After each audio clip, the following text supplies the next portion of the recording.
Hi guys, this is Irene.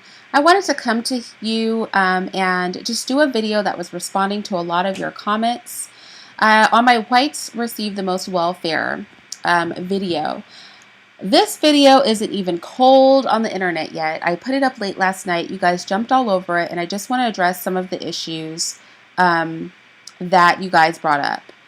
And so the first one is takes issue with the title and what I said about social nets being cut simply because people believe that Black people are the recipients of this.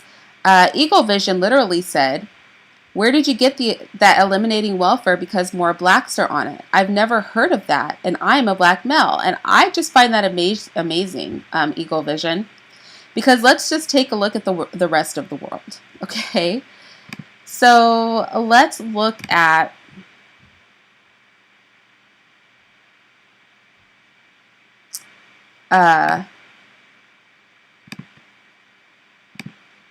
welfare queen, okay?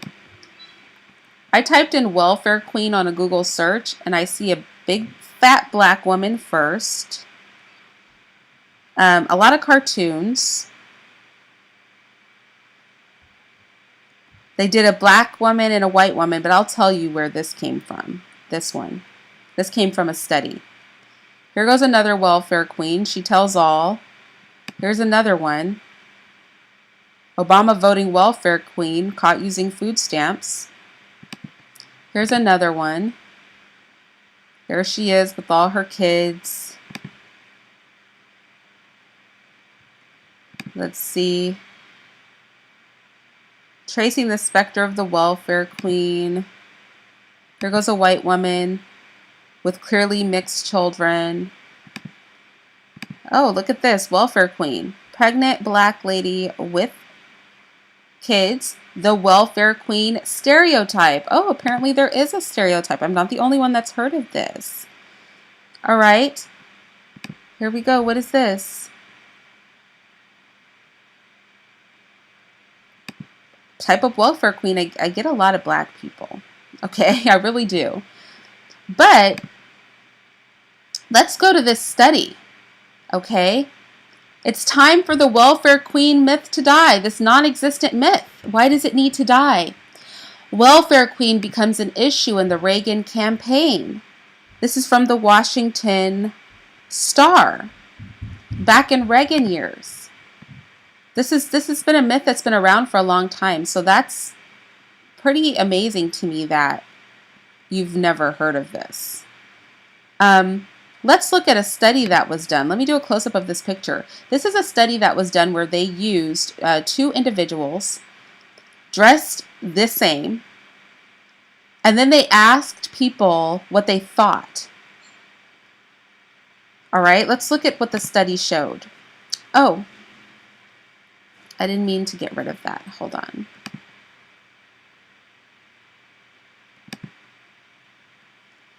All right. So let's see what this study showed, okay? It was called the Welfare Queen Experiment. I'm going to provide a link to everything that I show in this video, okay? In which Black and white participants watched news clips about a lazy welfare recipient. Ooh, where have I heard this? Have some of you in my comments said that lazy? This is why we got to turn off our TVs. People don't realize the depth of their conditioning. The depth of your conditioning is so deep that you are blind to it. You are blind. And I'm going to show that in this video. That's why I made that video, because you guys don't even realize how brainwashed you are. In which Black and white participants watched news clips about a lazy welfare recipient named Rhonda. Separate test groups watched news stories that showed the photo of either a Black Rhonda or a white Rhonda for a few seconds. Each group was also given a survey to measure attitudes towards race, gender, and welfare. White participants showed a 10% increase in anti-Black sentiments when Rhonda was Black. This suggests that the welfare queen archetype and the distorted view of Black Americans on welfare is well entrenched within the white American psyche. You know what? I didn't make this up, Eagle Vision. I didn't develop this on myself. I will provide a link to this study as well as this article, but I can even do one better. Let me take you to Cal Berkeley. Okay? This is UC Berkeley News reporting on a study that they did. It says, notably, the study found anti-welfare sentiment. I'm right here.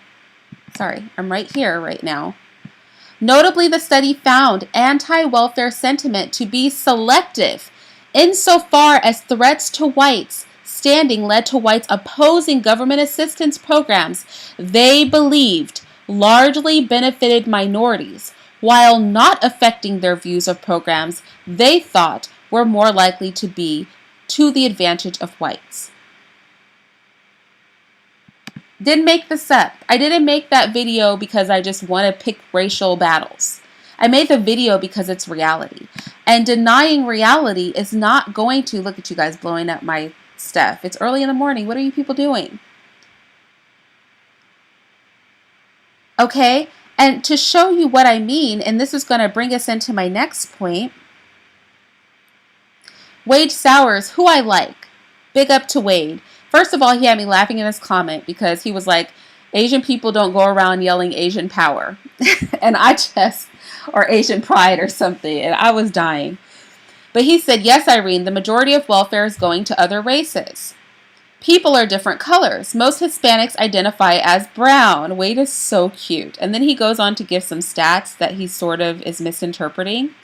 And I'm going to show you what I mean. And some other people made a comment along those lines, wanting to separate white Hispanics from white non-Hispanics. But here's the thing. We have to approach the data. We have to approach the data the way that the stats are approaching the data. You can't have your own special interpretation. The government has an interpretation, and we've got to use the government's interpretation because that's how these stats are developed. But Wade was not alone in this. Charles Merchant actually said I was dumb. He said 13% of the population getting almost 30% of welfare. He's talking about per capita. We'll get into that later. Hispanics are not white or Anglo, he said. Right here. Hispanics are not white or Anglo. How dumb can I be, apparently? How dumb am I? Well, let's see. How dumb am I? All right. Let's see how stupid I am. Also, let's see. Eagle Vision said something similar. He said basic math. He said 27% of whites receive welfare. So Eagle Vision is making this distinction too between Hispanic whites and non-Hispanic whites. But see, again, your bias isn't how the census counts things and Health and Human Services count things. We've got to use the way they are counting stuff. All right, so let's look at what the government, how the government counts white. All right, look at this. Race and Hispanic origin. They're two separate things. Okay? When I responded to Charles, I said, Hispanic is not a race. That is why the option to choose white, non-Hispanic, or white Hispanic exists. It literally means racially white of Hispanic origin. These are Europeans of Spanish descent, of Portuguese descent. I don't know, if you guys don't understand, that's Europe. That's what white means, okay? Of European descent. That's what white means. I did a whole video on how the 5 races were constructed and the fallacy in that. Maybe watch that video and then come back to this video and it'll make a little more sense, the statistics. But with that said, let's go back to the U.S. Census because maybe Irene is making this up. Maybe I am stupid, as Charles Merchant said. I'm too dumb to know the difference between a white person and a Hispanic person. All right, so when we look at race stats, and these are July 1st, 2017 stats, whites represent 76.6% of the U.S. population. All right. Of those whites, 60.7% of them consider themselves to not be of Hispanic descent. Notice, white alone, 76.6. And let's click the little question mark, little exclamation point. Can we click it? Oh, we can't click it. Okay. But let's pull out a calculator because I want to address what Wade said, which was Wade was saying most Hispanics believe that they're brown. All right. But no, most Hispanics think they're white. And we're going to demonstrate this with a little simple math.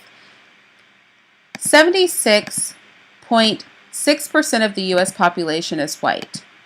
Of those white people, 60.7% of them are non-Hispanic, meaning 15.9% of white people in this country are of Hispanic descent. All right? Total Hispanic and Latino population in the country is 18.1. 18.1 minus the percentage that say that they're all white, 15.9. Means that all but 2.2% of Hispanics in this country are white. And the census counts them as racially white. They make up part of that 76.6%. Now, I know that a lot of white Hispanics truly believe themselves to be white. If you are a white Hispanic listening to this, reality check. White people don't think you're one of them. Okay? They don't. You're going hard for some white causes, but let me tell you, they are making a difference. In my comment section, 3 separate people have brought this up. They don't view you as white, but let me tell you, everybody, it doesn't matter what you view because our government counts them as white. So when I made this video, I counted them as white. Not because I'm stupid, but because that's how the government counts them. Notice that in the census, that's how the government counted them, but that's why I said, let me go to the stats, that I thought that they were trying to be dishonest because our census counts Hispanics as white when they are racially white. But yet when Health and Human Services did their numbers, let me go to page 14. When Health and Human Services did their numbers, they were trying to play games.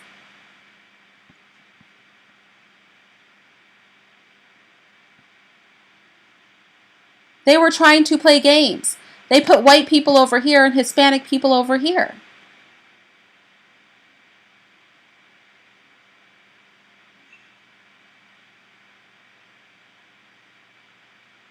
You know what I mean? And that is why I said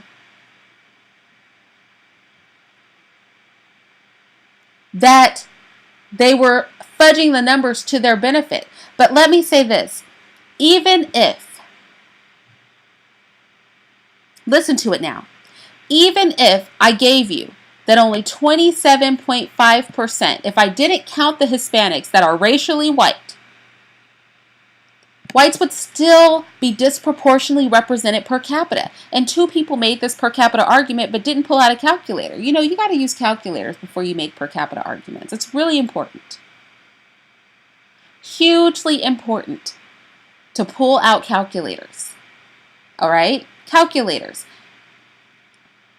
They're your friends if you're going to start making per capita arguments. 13% of the population getting almost 30% of welfare. It's not 13% of the population, Charles, okay? Charles, you can't call me dumb if in your comment. 13% of the population is not getting welfare. Okay? Every black person is not getting welfare. Okay? That's not what's happening. It's a percentage of people in poverty. And again, the stats that I am using are for a particular kind of welfare. They're for TANF, cash, people who are getting money from the government. So I had a commenter, and I'm going to address this now, Kaylin Wang, I deleted your link, and I'm going to delete it again because Kaylin provided a link that's very useful, but it's off topic, Kaylin. Okay? So I sent you a message, but I will be deleting it after I make this video. Only because Kaylin provided a link that has different numbers than me. But his link counts all social safety nets. That's free lunch programs. That's Medicaid. That's Medi-Cal, that the elderly get. That is a host of food stamps. Okay? So, Kaylin, I'm not trying to censor you and hide the facts or the truth. Okay? I am speaking of cash welfare recipients. I'm not speaking of people who get free lunch, old people that get Medicaid. That's a whole different conversation. That would be looking at social safety nets, plural, all together. And that's not at all what's going on here. So actually, Kaylin, you're going to watch me delete your comment in real time. But it's not anything. Look, I'm clicking on it right here. Okay? And I will provide it in this video so that people can see it. But I don't want you to put links in that aren't, I don't mind you guys leaving links. You can leave links, but please let's just stay on topic. What I don't want to do is provide false information. So I provided a link, and it really helps if you click my link first, because if you clicked my link, you know that this is regarding TANF recipients. And if you don't know what TANF is, then Google it before you provide any links, okay? All right, you can't just be throwing up links, just throwing links up because it makes you feel good. Please don't do that. Please, please, please pay attention to the subject at hand. When you make rebuttals, I'm asking, just try to stay on topic, okay? If you want to talk about free lunch, medical for the elderly, Medi-Cal, which people who get TANF people who get Medi-Cal can't always get TANF, okay? Medi-Cal, Medicaid, things like that are just for poor people who may be working but can't afford insurance, or let's say their employer doesn't have to provide medical insurance. That's a totally different thing.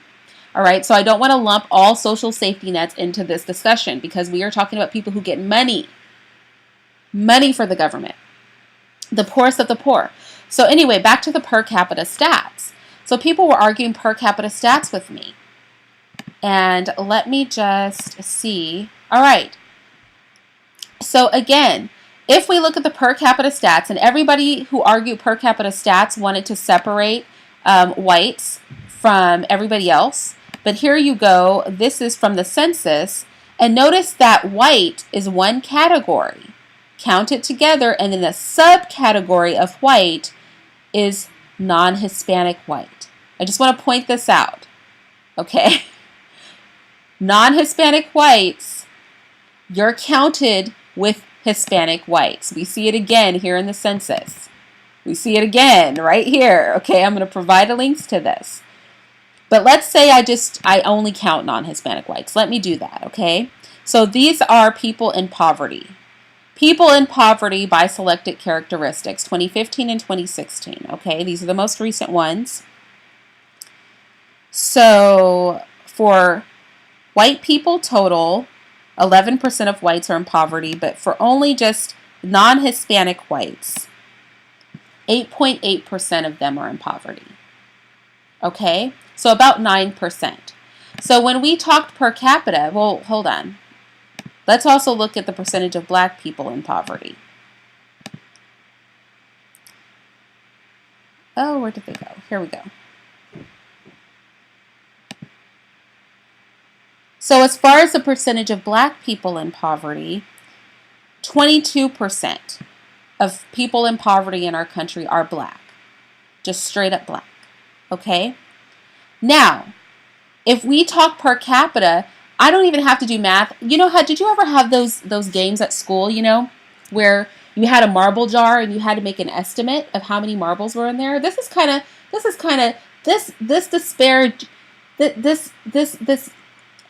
disparity, okay, between the per capita numbers is so large that literally I don't even have to do math. I'm going to let you guys do the math because common sense will tell you that 8% of the population, 8 or 9%, if I give it 9%, and this is what I said to Charles Merchant. Hispanic is not a race, number one, all right?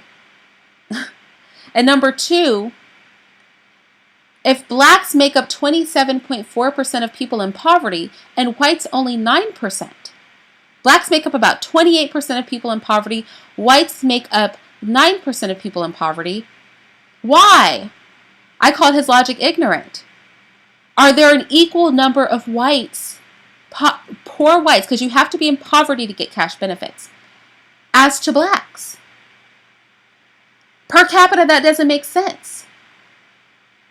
All right, so please, like, you got to pull out calculators before you come here to have conversations. It's like, it's essential. It is essential. Okay. All right, so the last thing I want to talk about is the system of dependency from a Christian perspective. All right. And I actually think I'm going to do that in another video. Kaylin Wang and a few of us got into this discussion about the system of dependency and if we should care for the poor. And I think I want to do just a whole separate video on that and a Bible study on that.